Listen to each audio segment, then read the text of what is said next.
everybody. Welcome to another edition of Box Seats. And this is the show where we talk about sports with comedians. So let's get ready to do this. Let's get ready to jump into get ready to get the show ready to rock and roll. Oh, my man Talent fell out. I'm sure he'll come back. He's coming back in right now. My man Talent. What's up, T? How you doing?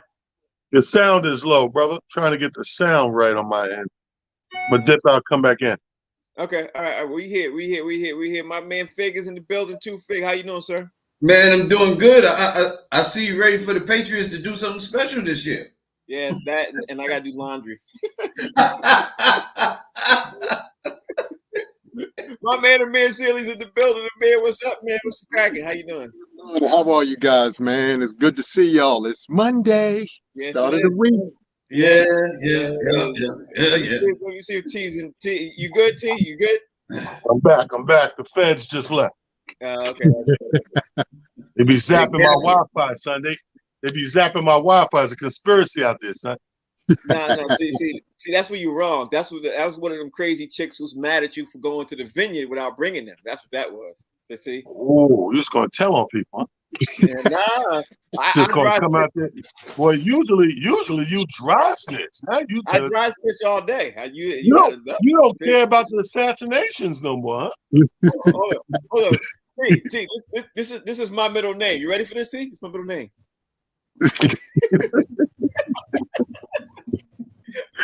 Back in the day, they dry snitched because they were scared of people coming to get them, not Frank. So you left that girl and went to the vineyard. What? All right, y'all ready to get started, man? Let's get ready to get this. This is the craziest thing. I was reading a couple of stories of this over the weekend, then I read something on this morning.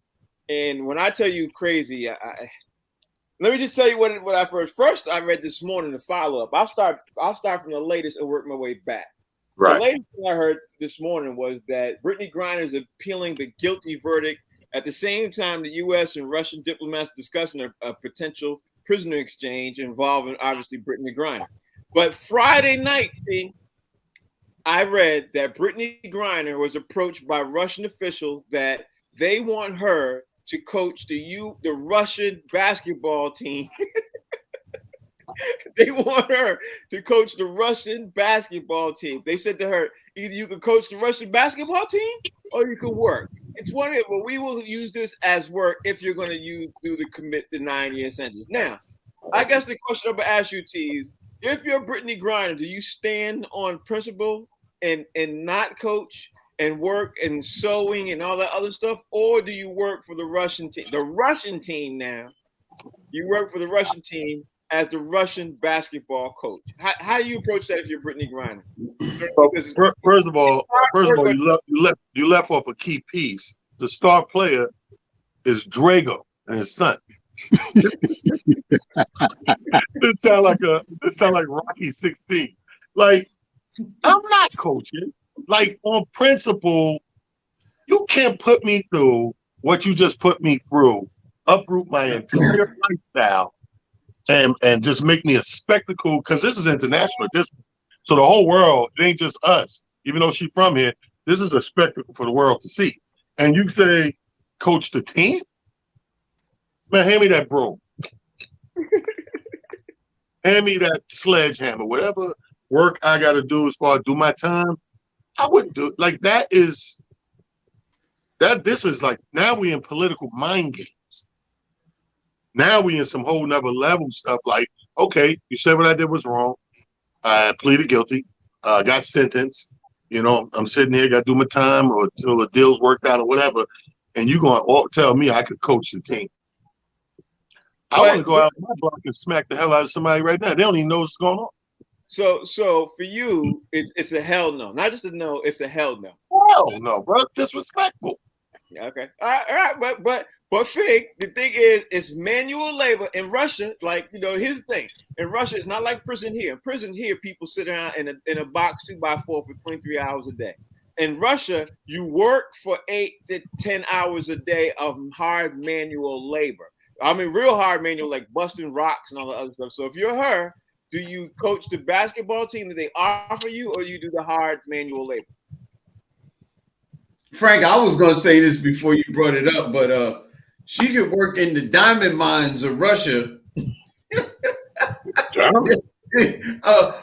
Busting coal and rocks for 8 to 10 hours a day, or she can coach the team that she actually played for. That was the team that she played for when she was over there. So you just coach people that you already know, your former teammates. You coach them, or you go do hard. Like, dude, this ain't no choice. This is a privilege. She lucky to have an opportunity to coach because that's what she knows. That's what she does. And maybe this was a ploy from the very beginning. Hey, we don't have coach.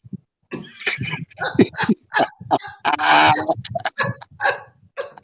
maybe they keep it Brittany Griner because they needed a coach all along. And they like, we have coach. We just can't let her out the country. Man, what would you do? She gonna coach for one season and then they gonna let her come back home. You know what's so crazy? Until Talent went and said his spiel on it, for a hot second, it just made me think of what Stephon Marbury went through, after leaving here. He ended up making a name for himself in China, good, bad, and indifferent. He got a statue. They love him over there. Brittany, look, I'd much rather be Talent. I'm gonna need you. No, get back on D than to be breaking hard rocks and doing manual labor. So the coaching, if that's the worst that they're gonna do to you, I'll take coaching for 1,000, Alex. And we'll rock out with the coaching.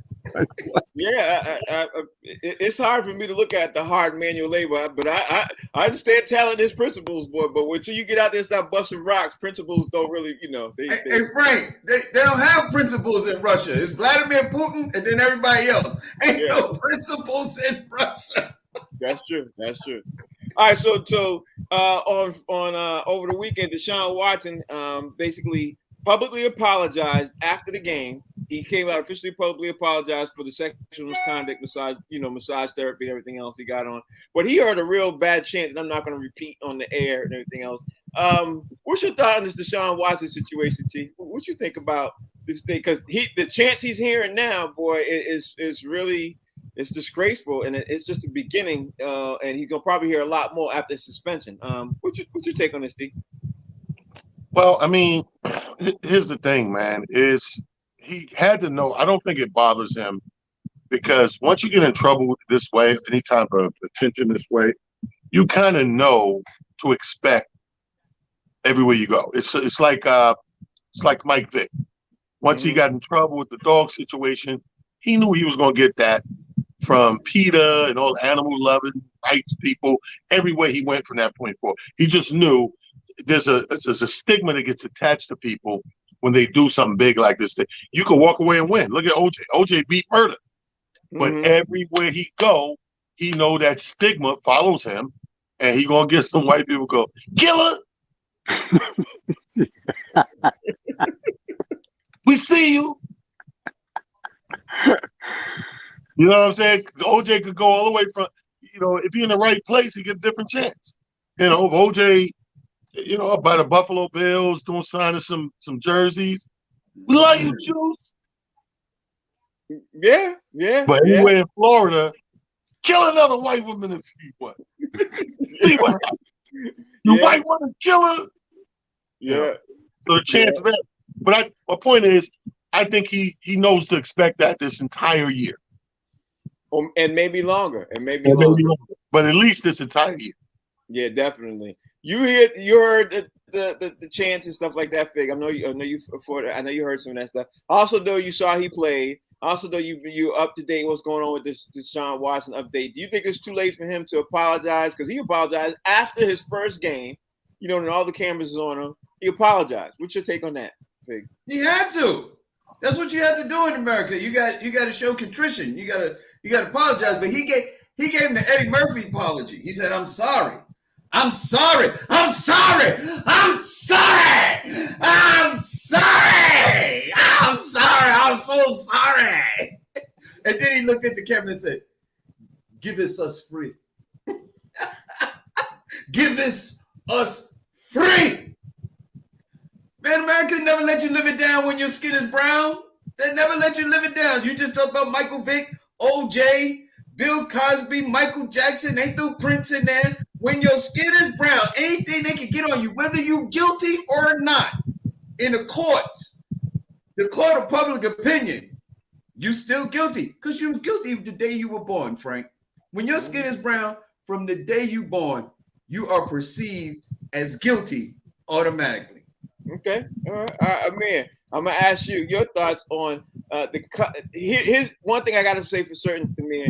His apology came, I think, on millions of deaf ears. I think for a lot of people, it was probably too late in that situation. What's your take on what's going on right now, Amir? And do you think his apology fell on deaf ears, and do you think his apology was too late, too little, too late? What's your take on this, Amir? What you think? I'm sure his apology did fall on deaf ears, but to the point that Fig made and the point that made about the situation. When you look at it, the real issue isn't the apology. The real issue is the fact that he still has to be, have the stigma, the Talon's point that he did something that people, want to hold over his head, until eternity. The man made a mistake, good, bad, and indifferent, or was living the lifestyle that he thought he should be living to that point. It is what it is. Everybody in the entire free world has something that they've probably done that they're not proud of in some way, shape, or form that has shaped who they become. That's all we're looking at. All the extra stuff that everybody gets upset about and gets thrown. Okay. But he did apologize. So either you accept his apology or you don't. Either way, let that man go on, get on with his life, try to pick up the pieces. That's all he can do at this point. I'm with that. All right, so T, are you ready to do this? You know how we do roundtable where we ask everybody different questions and everything else. So I'm gonna start with you, T, because it was the NFL season, kicked off NFL preseason. Zach Wilson got hurt a little bit. He looks like he might be out for the first week and everything else. Robert Saleh, the New York Jets coach, said that Zach is not out of the woods until they have the knee scope. What's going on in New York? You're in New York. I know you're following the sports stories and everything else. How you think everybody's handling this right now? Because he came in real good shape. Everything's expected and everything else. What's the New York media and what's your, as a fan? What's your thought? Here in New York, we're not worried at all. We got the first prognosis and diagnosis saying 2 to 4 weeks. 2 weeks is nothing to us. That takes care of preseason. You know what I mean? Long as guys back by game 2. Week 2 of the NFL professional season. Other than that, over here, it just looks like a little tweak. Nobody's up in arms or whatever. They got to go through their motions, obviously, and get all the scopes done and all the clearances that they can. But right now, the initial thing is 2 to 4 weeks. We're not worried. He looked good. Our Jets look good.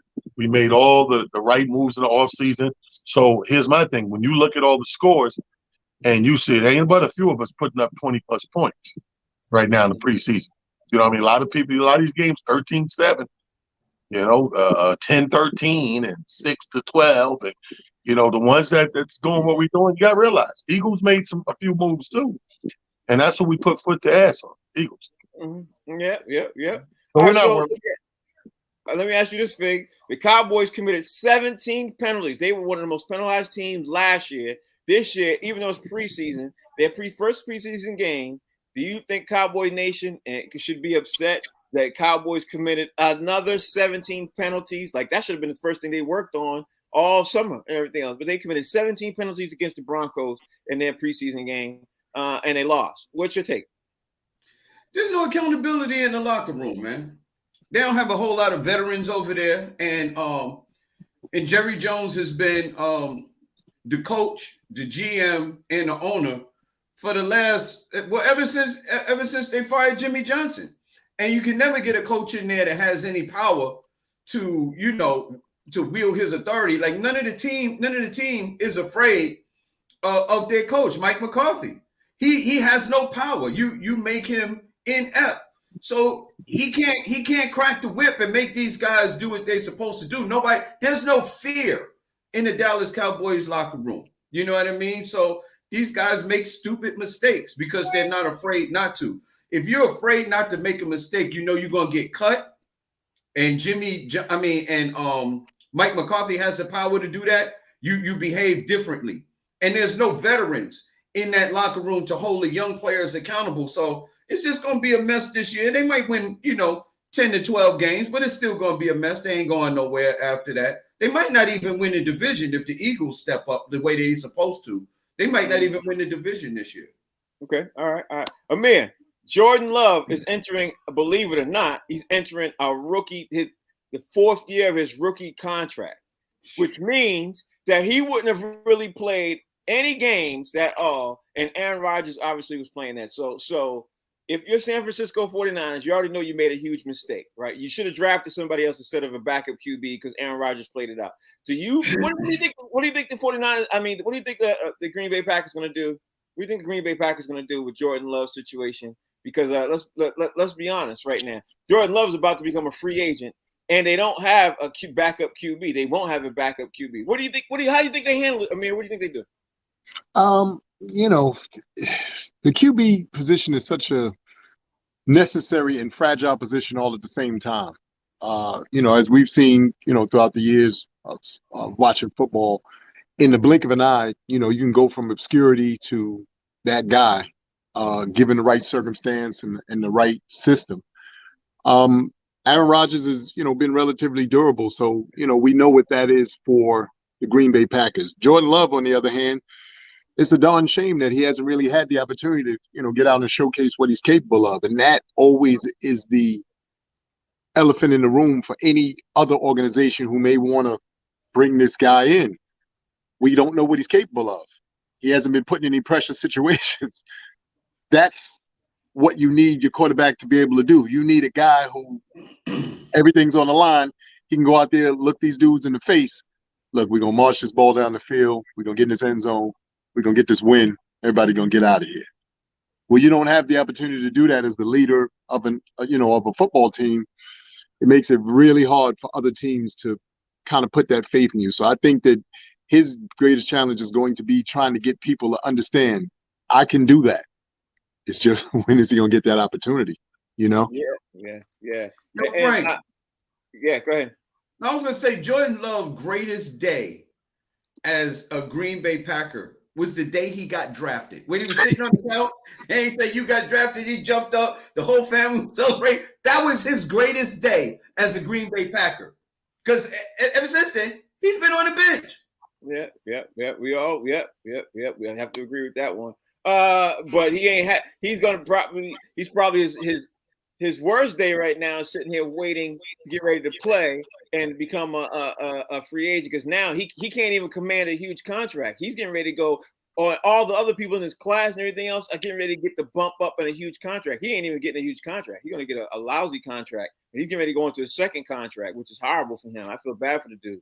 All right, so my man T, Trey Lance looked really good against the Green Bay Packers. Trey Lance looked like, the second coming. The 49ers look like they might have something with Trey Lance. But again, it's preseason. Are we getting ahead of ourselves with Trey Lance? And is it because Trey Lance was playing with the second starters, the second string, and he was playing against, the Packers' second string? People were saying, calm down, slow down. How do you think we should look at this right now? It's Trey Lance. He could be the real deal. You got to learn to speak the language. It's a very tricky language. It's like Spanish. Preseason translates into slow down. Uh-huh. And football talk, preseason is slow down in translation. Yeah, you got to, here's the thing. You just said the key words. Playing with a second string versus a second string. So you're not even getting to go up against who you're going to go up against in face in a real game time situation. That's the trickiest thing. It's like anybody could do that. I could say, hey, play the Lakers, and LeBron sit. But then when the money on the line, LeBron plays. You gained nothing. You didn't get to play against who you were going to play against. So preseason is really just about people getting their legs under them and getting these reps. It's sort of like it's a warm-up. It's like it's the 3-week long layup line for the NBA. Like you got a 3-week long layup line. Everybody gonna lay up. All they're doing is loosening up, get the feel for it. Rock the floor to rock, lay up, backboard. You just getting the flow, getting the feel of everything. And then when that whistle's blowing the game go, which will happen after 3 preseason games, now you're playing for real.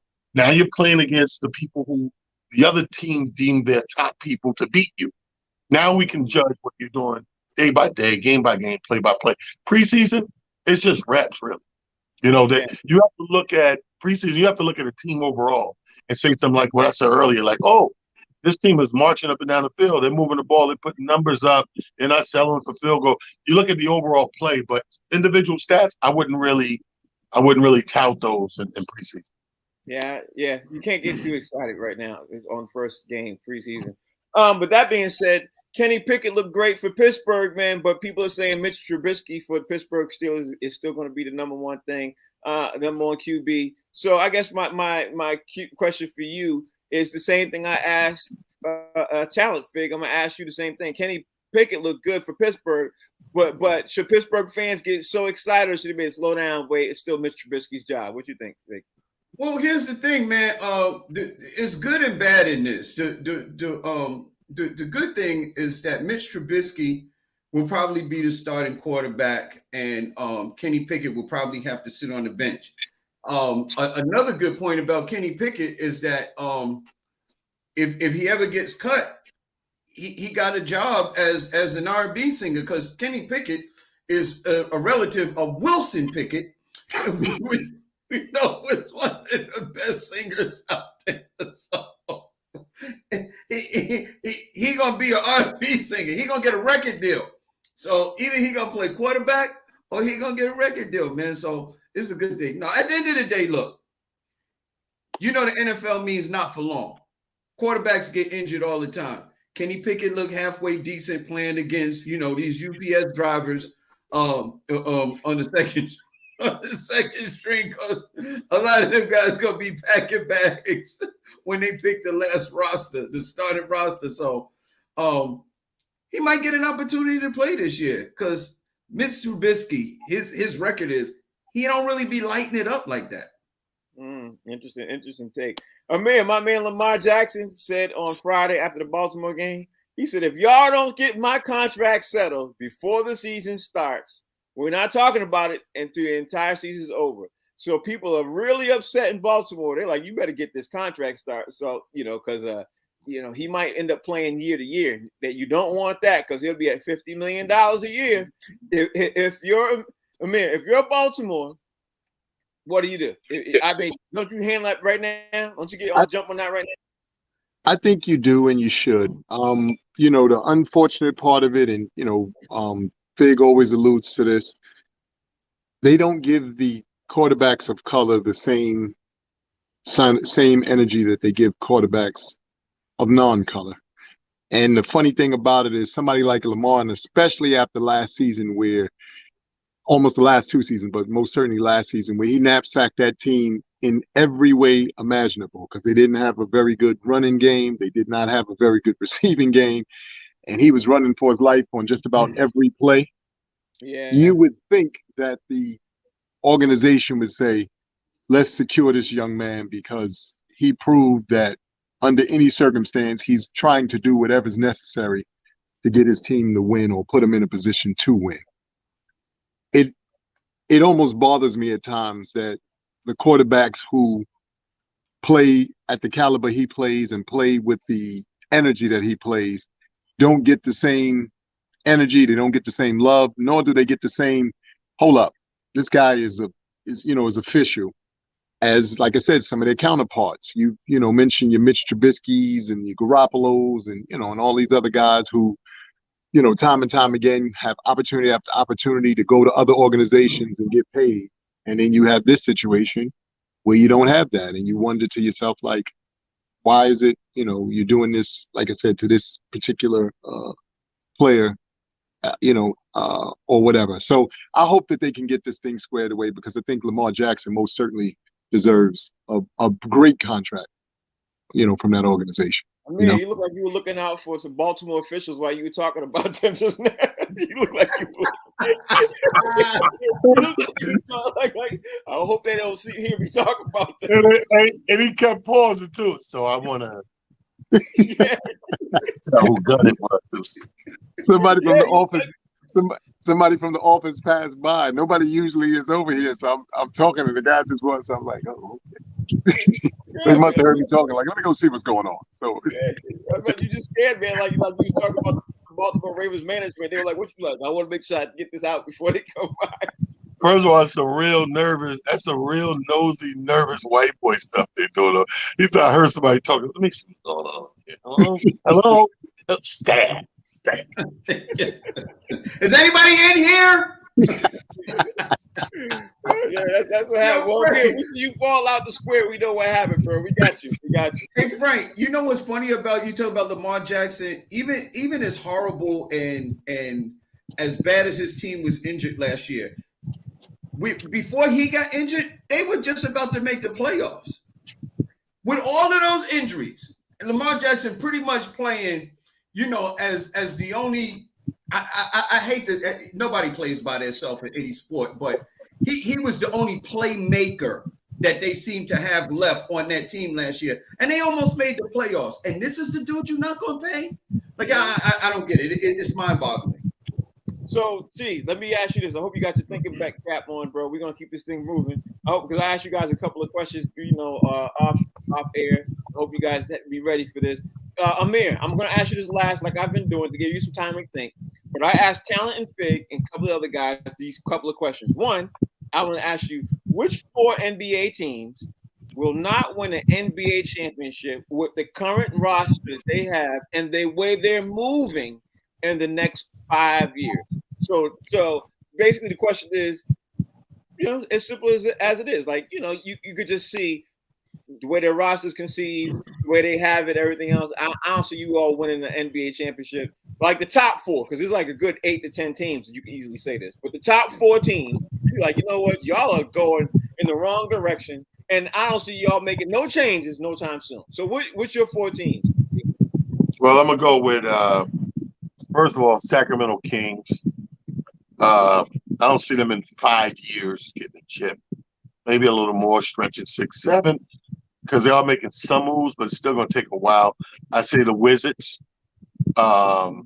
They just sitting out there and like Washington purgatory, man. Like they'll pay one guy a big thing, but they're not stacking the deck to get these wins rallied up. The Pelicans. I think the hype is there, but I just don't see them winning a chip in 5 years. I think that's all they got. All they got is really? The Pelicans? Okay. I think all they got is hype, bro. I don't think you got to realize they still who they got to fight through to get to the top, to the conference. And you talk about winning a title in 5 years? Absolutely, the Pelicans. And last but not least, OKC. Okay, I definitely like 3 of your 4. The Pelicans at least making a playoff push. They fighting it. But I see what you're saying, though. I understand what Talent's saying. It's a lot to get to that chip, man. I don't see it.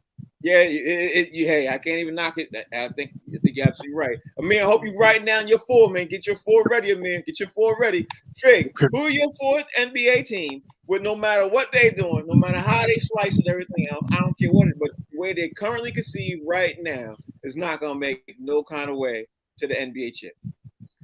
Sacramento was when the Talent said I definitely had them on my list, man. They just out there with all the LA teams and the Golden State Warriors, which seem to have a nice little core also of young players, where even after Steph, Clay, and Draymond, it seems like they're going to be in contention.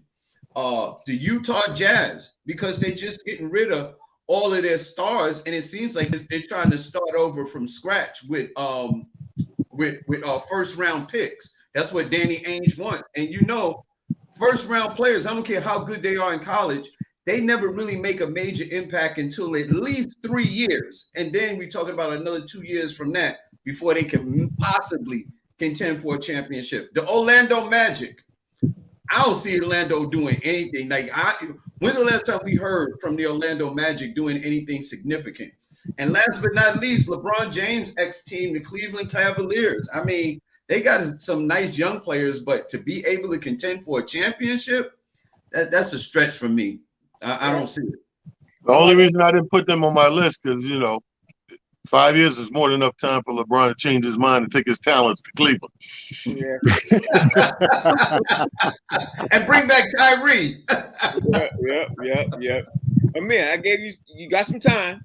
Give me your 14. Who you think, like, no matter what, is not going to win an NBA championship? Okay, so we got the Portland Trailblazers. I think that, and I feel bad about Portland in particular because I think Dame Lillard is, obviously one of the more stellar talents in the league, but I just don't think that the pieces are being put around him to give him the greatest opportunity to succeed. I think I think the Dallas Mavericks, even though I know they have Luka. Right. I think that there's something missing in Luka, that there's a piece to him that maybe needs to be he needs to understand the format of winning championships here. I know he's probably won championships at home and over in his country and all that stuff, but here it takes a different mind frame and mindset to me to win a chip. I think the Atlanta Hawks are another team that's on that, even though there was all that hype around Trae Young, and I know they've made some moves to kind of put some pieces in and around him. I like the coaching. I like the overall energy of the Atlanta Hawks, but I don't know if they're going to win anything in the next 5 years. And then the fourth and final team, I'll say, might be the Minnesota Timberwolves, only because I think there are egos still on Minnesota that need to figure out if they can coexist. I think they probably have the talent. I think they have the youth, but I don't know if those egos know how to put their egos to the side to go, the bigger picture is this. It's not so much about us as individuals. So I think those are the things. Before I ask my next Mount Rushmore question, I'm going to ask this other question first. And it's interesting, which is going to lead into my Mount Rushmore question. So I'm going to ask you this, T, and I'm going to start out with you. Giannis. Hold on. I got a question. Yeah. What's your four? Oh, my four. You all said all my four. My four was not Minnesota. My four was damn, now you asked me, you put me on the spot. Orlando, Portland. I think Portland's going the other direction. Cleveland, and oh my God, I don't know. I'll come back to that. I'll come to that one. Utah? No, it wasn't Utah, but one of you all said was it Washington? Washington, that was it. Washington. Thank you. Yeah. Now Washington seems like all of their sports teams are in purgatory. Football, baseball, basketball, hockey, table tennis, pickleball. They can do that.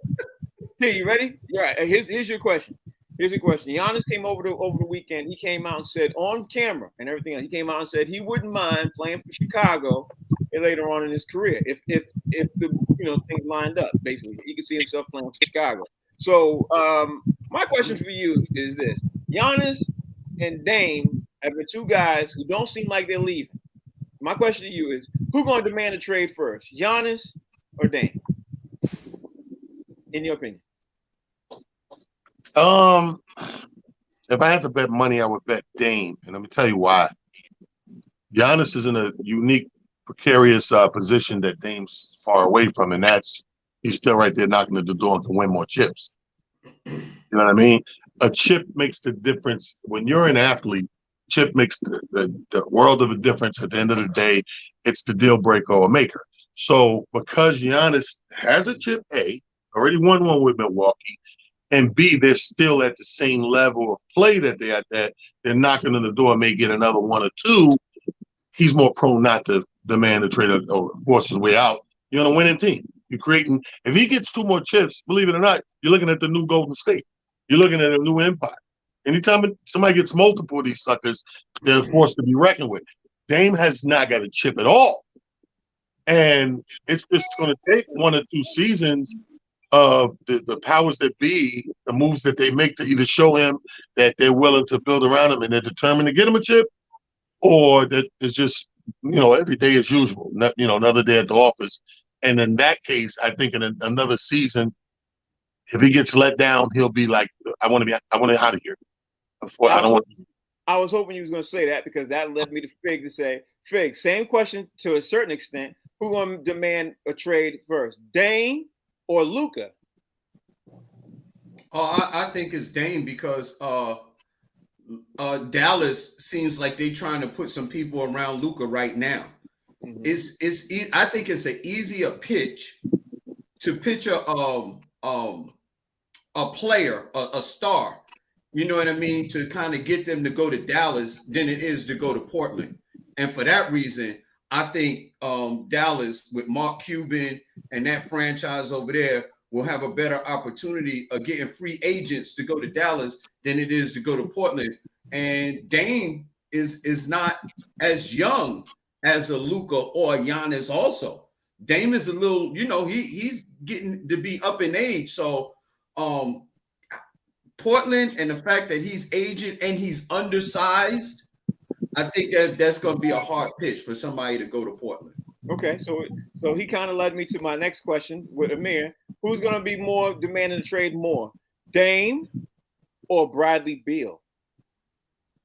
Bradley Beal just signed a 4-year contract, one of the biggest contracts in NBA history. He supplanted himself to literally be in Washington. But we all know, everybody know, he ain't going to be happy come year 3 when it looks like he's not going to win NBA championship at all. So who do you think, Amir? Based off of the last piece that you added, it probably would be Beal. But I think to the greater version of this question, it would have to be Dame. Beal's got money. He's got his money or whatever money they're going to pay him.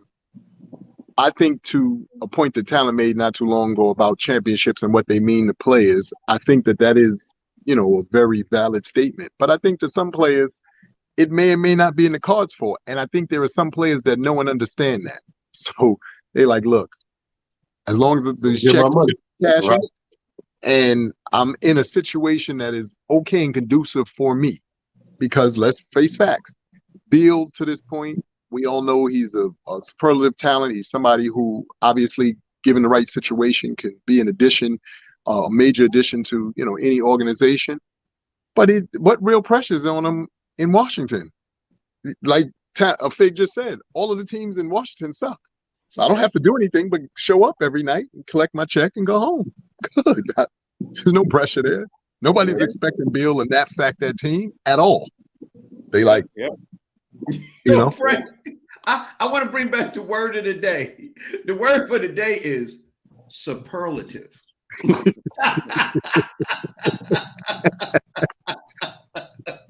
All right, so being that I asked everybody else another homework question, I'm going to start out this one with you, T. I'm going to say, which Mount Rushmore of your 4 best comeback victories that you ever witnessed, not 4 greatest victories, comeback victories of all time and everything, 4 greatest comeback victories that you witnessed in any sport that you was like, what? Yeah, I got you covered. But say that word again. What's the word of the day again? Superlative. Superlatory. It's the cousin of a suppository. All right. Okay. So my Mount Rushmore comebacks. That you witnessed. Oh yeah. I witnessed all these. I think I got 4 different sports. So first would come in the NBA. The greatest comeback to me still is, I don't know if you guys remember 2019, the Clippers and the Golden State Warriors in the playoffs, round 2, and I think they were down. Clippers was down. They ended up winning 135-131 over Golden State. But they were down like 31, 32 points and rallied all the way back. Round 2 playoffs. You know what I mean? And it was crazy. I thought that was dope as hell. Second would be boxing. Ali Frazier 2. Because remember, 15th round, Frazier beat Ali. He sent him to the canvas in 15. They come back to the Garden, Frazier 2, Ali Frazier 2. Ali whooped his ass, I think, in 12 or 13. So that was one of the greatest comebacks. That's boxing right there. I hate to say it, baseball. Their place. You go ahead and say it. Go ahead. Yeah, you can say it. versus the Yankees. You can say it. Yankees jump out on y'all. This is over. It's 3-0. This is over. Oh, I was in LA and I'm just stuck out there for a few days. And every other day they gotta win. They got another win. What the hell? So they came back, forced a game 7, of course, broke the curse of the Bambino. So that was 3. I hate even bringing that up. And the best one in football, NFL. Y'all remember who was they playing? Damn. The Buffalo Bills. 32 points down. Houston Oilers. There you go.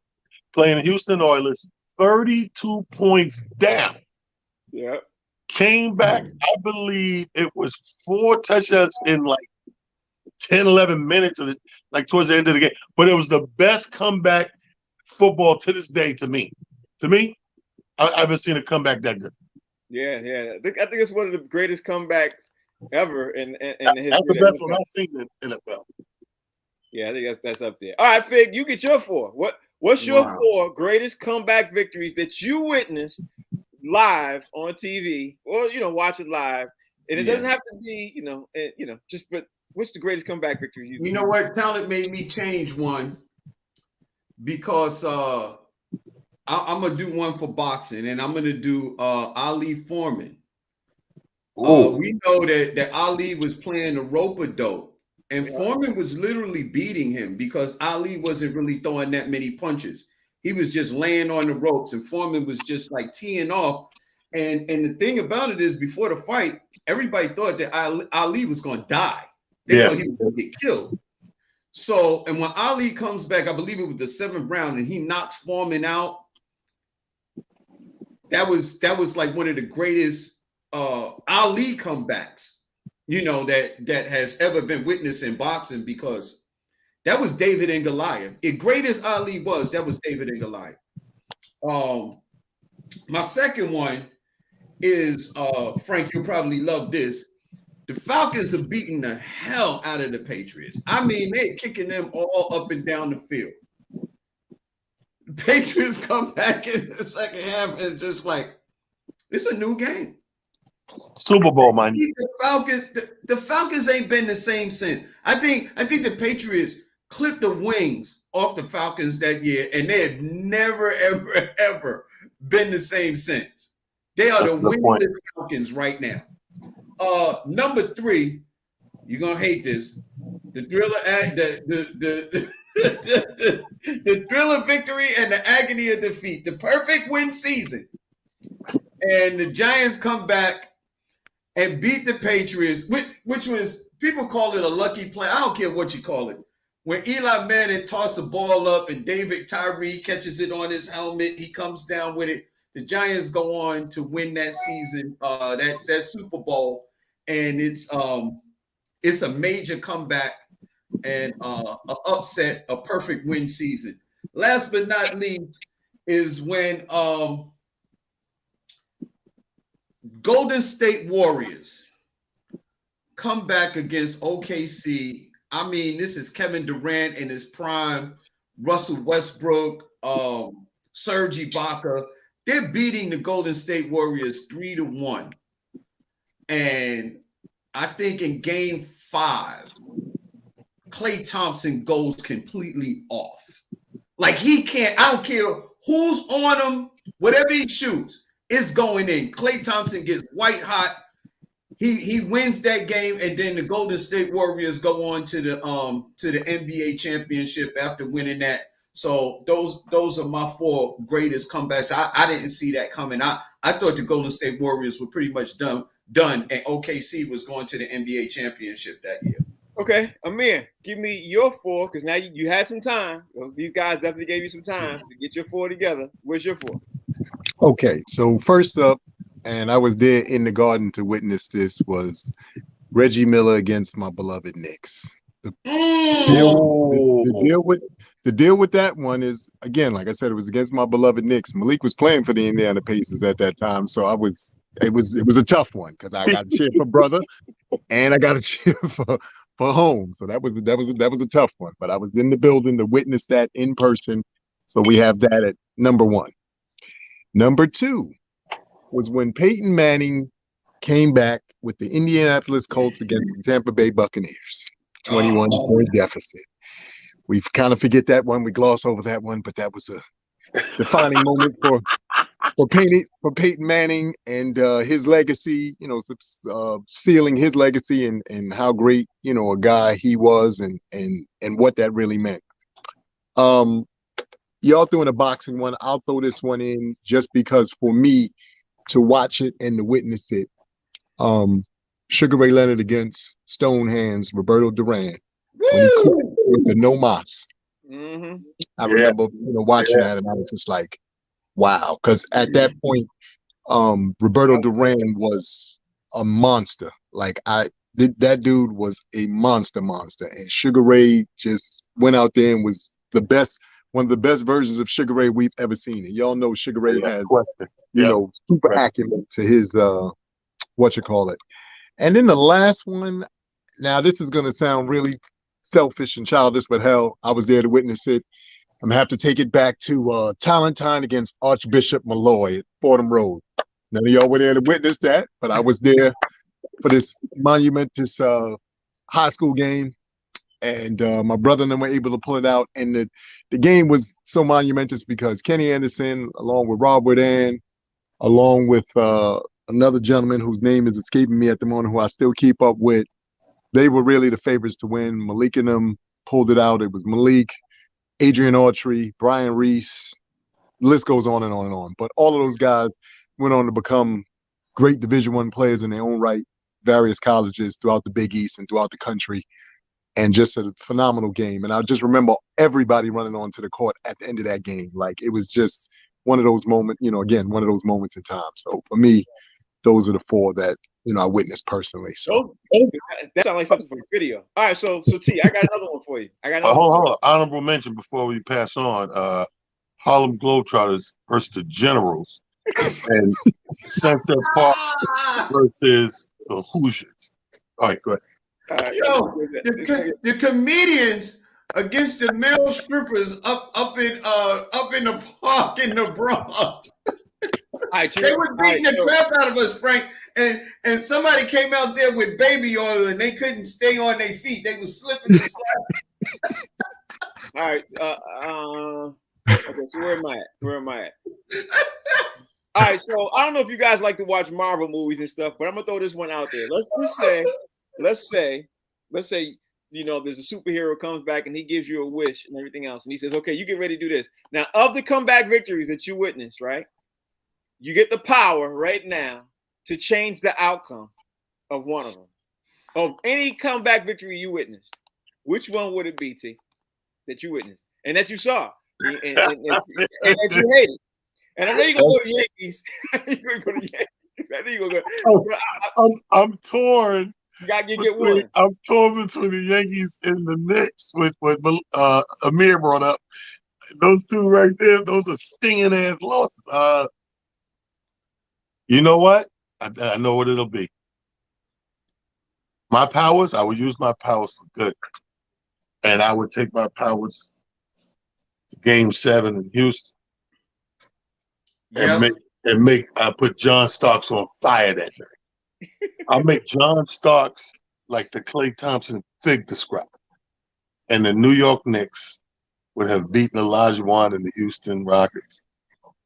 I knew you was gonna go to Knicks. Let me see if the other one gonna go to Knicks. Let me see if the other one gonna go to Knicks. You get the power to change any comeback that and derail their comeback victory in any sport. Fig, what you gonna pick?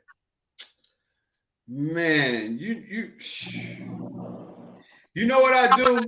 I don't know if I change the outcome of the game, but what I do, the year that the Knicks went to the NBA championship, that year Patrick Ewing went up and he fell and he broke his wrist. Yeah. I changed that where Patrick Ewing is 100% healthy, and then I'd like to see if the Knicks could go up against I think it was San It was Antonio. it was the Twin Towers though. I don't know. Yeah. Yeah. I know, but we still had a decent Marcus Camby because Marcus Camby played center for the Knicks after Patrick Ewing got injured. So I would love to see them have to guard Patrick that year. And then if they lost, you'd be pissed that you didn't give him the powers to hit all that. Well, yeah, I that just too. gave it to you. I just gave it to you. You right And he'd get kicked out of the Avengers. Yeah. I made the wrong pick. Yeah. The Scarlet Widow, what's her name? Black Widow be like, I told you could have did this and you didn't. All right, Amir, you get the opportunity to change any comeback victory. You get the powers to change any comeback victory right now. You know, we got to say this right now. You get the powers. I give it to you. Any sport, any outcome, I give it to you right now. You go back in time and change it. What would it be? Wow. That's a good question. Trying to think because there's not too many losses that I took. You know what? Because we talked about it, I think last week. I would go back and give Sacramento the power to get the calls that year that they got shafted against the Lakers. Hilarious. Because I think that, not that I think that, Sacramento might have won the championship that year, but they were just playing so well. Mike Bibby and Chris Webber and, that whole squad were really on their A game that year. And I just think it was unfortunate that they were derailed seemingly by the powers that be at that time, and didn't get weren't afforded the opportunity to go see what they might have been able to do in the championship round, Yeah. I kind of like that. I kind of definitely like that. Well, you all got to know which one it is for me. I don't even think it's. The sad thing with Frank's is a 2 foot. Frank's like both losses. I need them to fix both of those. First of all, Amir Fig would be a horrible superhero. Yeah, right. He can't make the decision in time. The train went off the cliff. Everybody died. Should I open the door? But the David Tyree things, that stings more than anything to me. Like that's that. Because that's incredible. And I don't care what side of the gate you're on, that's incredible. Yeah. And you had a perfect season that year. It was 18. It's worse. Right? It's worse because a Patriot. I forgot the guy's name. He could have caught the interception, would have ended the game. You know what I mean? He dropped that interception, and the very next play was the David Tyree thing, which wow. I don't know if y'all remember that, but I remember that vividly. Like he had the ball in his hand and it went and he dropped it, and the very next play with David Tyree catch. So yeah. You know what's funny though, Frank? People act like the David Tyree catch, the game was over. No, that was just a first down. Yeah, that was but that was a 3rd and 17. If they hadn't got that first down. That game, it was over then too if they ain't got the first down. But you all remember what the QB scrambles out. He's getting ready to get pulled down. He's getting ready to get tackled. He scrambles, he breaks out, and then throws the pass 3rd and 17 to the game should have been over twice on tackle, sack of the QB. But before that, it should have been over with the interception. Should have even got to that point. You know what I mean? So, but it is what it is. So that's mine. You know what I mean? That's mine. But hey, guys, we got some questions, some great lines. I got a couple of great questions tomorrow. I can't wait to drop in there. And then I'm going to talk about this. I don't know if you guys got a chance to see that my man Draymond Green got married over the weekend, and he said a couple of things on Friday. So we got to. Yeah, he got married over the weekend, so we're going to talk about some of that stuff. I didn't even get a chance to get to that today. But, that's why we do box seats, because we got the whole week, right? That's what we got the whole week. So, that's it. Amir, thank you for taking out the time, brother. We appreciate you taking out the time. The Texas Rangers have just fired Chris Woodard just now. That's hilarious. Damn. Yeah. Wow. So, Amir, thank you for sitting in for the guys. Talent. Tell everybody out there how they can follow you, bro. Hey, follow your boy on Instagram. Gonna be heavy on there this week. Talent Duck Comedian, and also Twitter at It's Just Comedy. King Talent Harris on Facebook. Follow your boy because it's a busy month. This has been a great summer, man. We about to keep it going. Yeah. How was the venue? The venue was Frank 8 for 8. I went 8 for 8. I was like, think of your most consistent player. Like they're gonna give you 30 a night.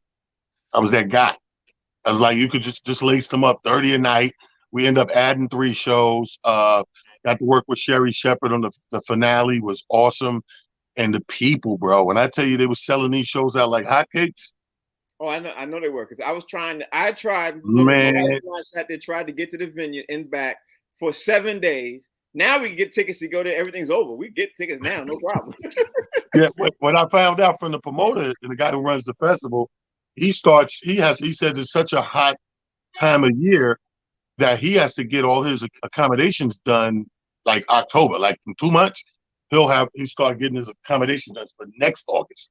Yeah. That's wow. Doing that. And Mia, tell everybody out there they can follow you, and thank you for sitting in at the last minute, bro. I appreciate that. Of course, no problem. I'm A-Rock Sealy there on Instagram. I'm Amir Sealy on Facebook and Amir Sealy on Twitter. And you know how I love sitting in with you gentlemen. So salute to everybody. And Mir, you definitely coming to Caroline's on the 23rd, right? Yes, sir. 23rd, brother. Yes, sir. Bring your crew. Fig, talk to me. At Comedian Fig, all social media platforms. Caroline's, August 23rd, baby. You better be there, because we're going to be doing it that night. Oh, yeah. Yeah. I'm looking forward to Caroline's. I'm looking forward to meeting a lot of people who sit there and watch the show for all the time. I'm looking forward to the interaction, and more importantly than anything, I'm looking forward to seeing how Box Seats is going to be in front of a live audience, because I can barely control y'all now through live stream. I can be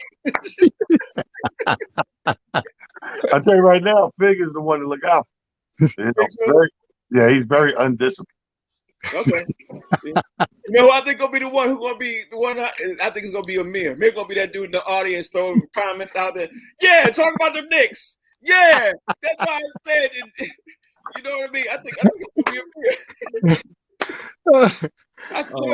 We should be on stage and we'll be like, Amir, can we please Actually, that's a good idea. You just gave me an idea. We hook up one cordless and have it out in the audience already, yeah. And then Amir be out, what do you call it, correspondent. Yeah, that's a great idea. They used to seeing him on the show anyway, so that's dope. Yeah, Amir, take the mic, ask people in the audience what the people think. But Amir, you can't drink that much, bro. You got to keep. No. We good. And look, you sure? as long as T doesn't have us pregame and he knows how we pregame, as long as we good. Well, what have you heard, Frank? who jumps out there with that? Hey, Amir, you just can't drink because what? What did you hear, sir? From Amir's lips, Amir told me how he gets. Amir told me, he said, I get down sometimes with the get there. So, Amir, all right, that's why I just want to. But the good thing about it is when Amir be drinking, Amir just gets happy. That's all he is. He just gets happy. That's it. Yeah, but also no. He gets happy and funny. Don't forget that. But I think don't tell Amir not to drink. Don't even gotta worry about that part. Tell him don't do an edible that's been sitting for a year. How about that? When he went to DC, he took the edible they gave him a year prior. Wondering why he on the ceiling. I'm like, bro. It expired. So tell him when he pulled out his coat and said, "Hey, what's this? I found out my coat first time I wore my coat." It had lint, gum, bobby pins. Everything was. Hold on. This is Amir. Hold on. Yeah. That's pretty good. It's fine. Look, it's just a little age. That's all. It's fine. Don't worry about that. Yo, can't wait to see you all, man, at Caroline's. And we can't wait to see the guys, see people up there, especially all the people, the ladies who are supporting. I can't wait to meet you all. That's literally a week. That's 8 days. So that's 8 days away. We're gonna tackle that this week. We're gonna put this together and start going out there. If you all haven't bought tickets, please buy tickets. I know the tickets are selling, which is a great thing. So that's a great thing. I'm looking forward to that. But anyway, some tickets, people. We're gonna do a blast. Everybody will know about it all week long. 23rd, it is going down. Yeah, I'm looking forward to that. I'm looking really forward to that. So you all, thanks for watching. Box Seats is gonna be repeated twice again today. We'll be back tomorrow at 1:00 live. But until then, we'll see y'all tomorrow at 1:00. And then y'all make sure you get those tickets to Box Seats Live. Until then, thank you, Talent. Thanks, Fig. Thank you, A-Rock Silly. We'll see y'all tomorrow. And let's see if the button sticks today.